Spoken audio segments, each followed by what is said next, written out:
Live from Denver 7, Mike Landis and Trujillo. 10 minutes of non-stop news starts now. Now in Littleton tonight, authorities have been testing new technology that could be used in a terrorist attack or other type of emergency situation like the one at Yale. In light of the current terrorism alert, this type of training is more important than ever. 7 News reporter Hendrik Sabrandi joins us live from Littleton where that exercise is just wrapping up. Hendrik?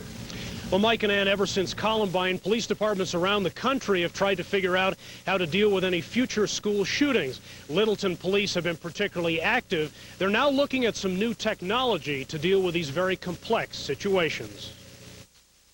What if you guys brought your TEMS, or you want to leave your TEMS? They're suited up and ready to move into action. Littleton police officers, SWAT team members, and others have responded to a report of shots fired at this school.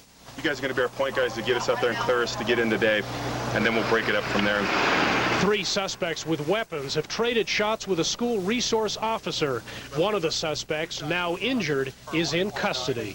The other 2, we believe, are holed up in a classroom where there's a teacher and a number of students, and at this point, we're considering them hostages.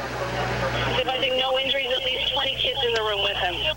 What's different about this school emergency, besides the fact that it's fake, is that 3 of the cops now inside the school have wearable computers built into their body armor.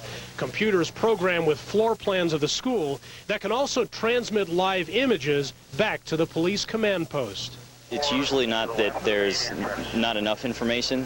There's usually too much information. It's finding the meaning in the data and providing it to the people when they need it and where they need it.